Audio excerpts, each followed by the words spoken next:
Telugu Desam party జాతీయ ప్రధాన కార్యదర్శి మాజీ మంత్రి లోకేష్ గురించి ఆసక్తికరమైన 2-3 వార్తలు వినిపిస్తున్నాయి.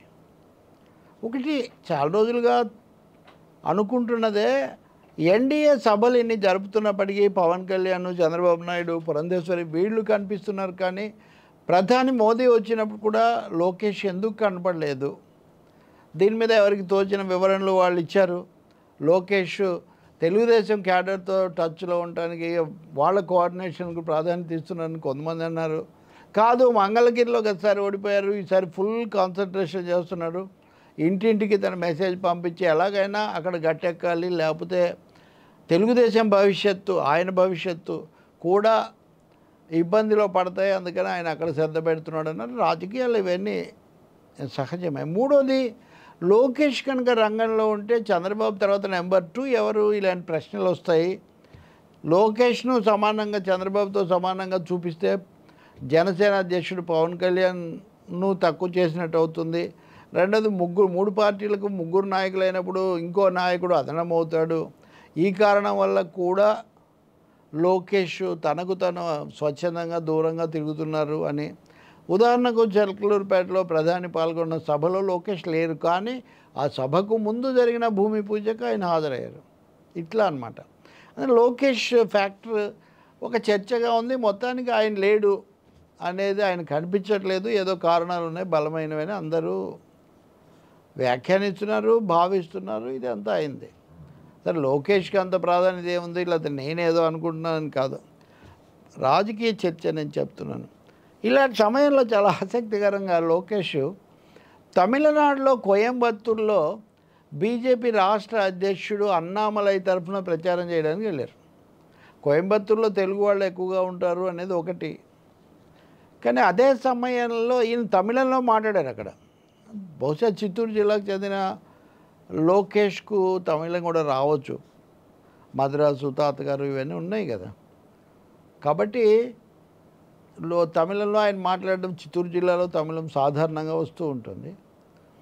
కానీ అన్నామలై బీజేపీ నాయకుడు చాలా ఎన్ని వివాదాస్పదమైన ప్రకటనలు చేశారో. నిన్న కూడా కోయంబత్తూరులో ఆయన కోడ్ ఉల్లంఘించారని ఆయనకు నోటీస్ వచ్చింది. అటువంటి చోటుకి వెళ్ళి అన్నామలై తరఫున లోకేష్ ప్రచారం చేశారు.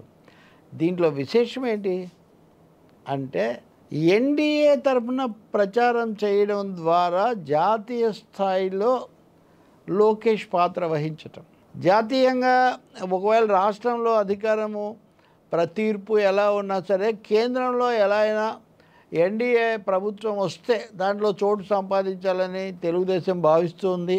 ఆ విధంగా లోకేష్ రాజకీయమైన కొనసాగింపు ఉండాలని చంద్రబాబు వ్యూహం అంటున్నారు. దానికి తగినట్టే అయినా ఏపీలో ఇటీవల కాలంలో సభల్లో మాట్లాడలేదు, కానీ కోయంబత్తూరులో ప్రత్యక్షమవుతున్నారు. మూడవది, తెలుగుదేశం బీజేపీ సంబంధాలు ఏంటి ఎన్డీఏకి సంబంధించి? ఏపీలో మేము ఏదో రాష్ట్ర ప్రయోజనాల కోసమే బీజేపీతో కలుస్తున్నాము అని చెప్తున్నారు. తమిళనాడులో ఏముంది? తమిళనాడుతో సంబంధమే లేదు కదా. రెండవది, ఈ పొత్తు ఆంధ్రప్రదేశ్కే పరిమితమా, జాతీయమా? జాతీయం అనుకుందామంటే తెలంగాణలోనే ఏం చెప్పట్లేదే.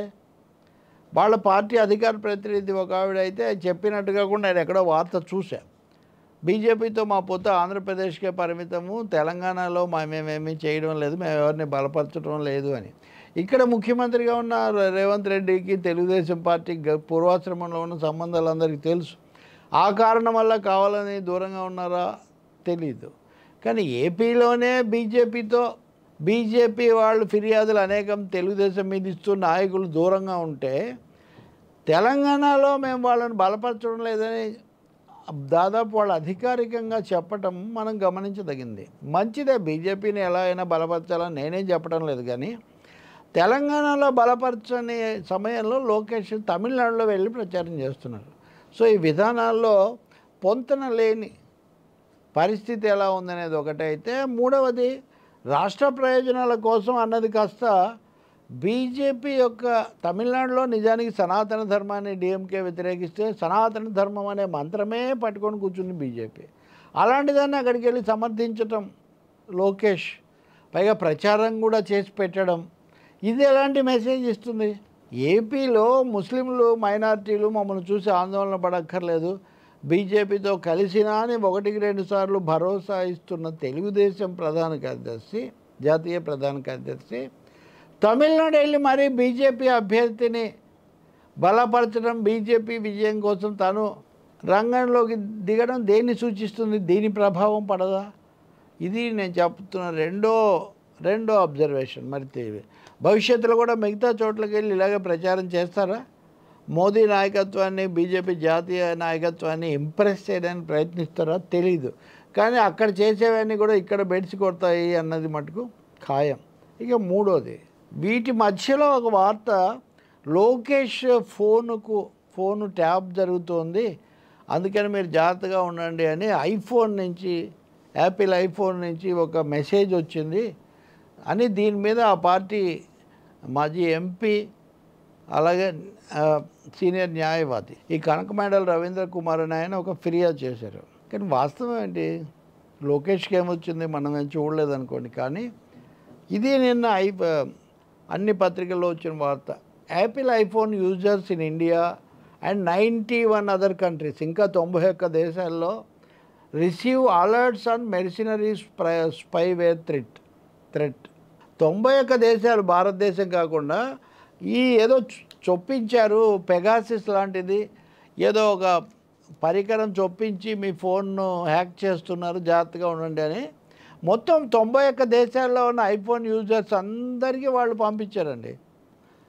నేను కూడా దాన్ని చూశాను, చాలామంది మిత్రులు కూడా చూశారు. ఇప్పుడు లోకేష్కు వచ్చినప్పుడు ఈ విషయం కూడా అందులో చెప్పారో లేదో నాకు తెలియదు. కానీ ఈరోజు పత్రికల్లో వాళ్ళ మీడియాలో వచ్చిన వార్తలు చూస్తే మటుకు లోకేష్ను ప్రత్యేకంగా టార్గెట్ చేసేదో వచ్చినట్టుగా దాంట్లో ఉంది. ప్రత్యేకంగా టార్గెట్ చేసిన భాగం ప్రత్యేకంగా చెప్పొచ్చు. కానీ యాపిల్ ఐఫోన్ థ్రెట్ లెటర్ మటుకు ఇది ప్రపంచంలో అందరికీ వచ్చింది, చాలామంది సామాన్యులకు కూడా వచ్చింది. నిజానికి వీటి గురించిన చర్చ తెలుగుదేశం అధికారంలో ఉన్నప్పుడు కూడా జరిగింది, కేంద్రంలో లోక్సభలో కూడా చర్చ జరిగింది. ఎవరి ఫోన్లు కూడా ట్యాప్ చేయకూడదు. తెలంగాణలో కూడా ఇప్పుడు ఆ విషయం చాలా దుమారానికి దారితీస్తుంది. కాకపోతే లోకేష్కి వచ్చిన థ్రెట్ లేదా హెచ్చరిక లాంటిది అది అందరికీ వచ్చిన లాంటిదేనా, ఆయనకి ఏమైనా ప్రత్యేకంగా వచ్చిందన్న అంశం కూడా తెలుగుదేశం స్పష్టం చేస్తే బాగుంటుంది.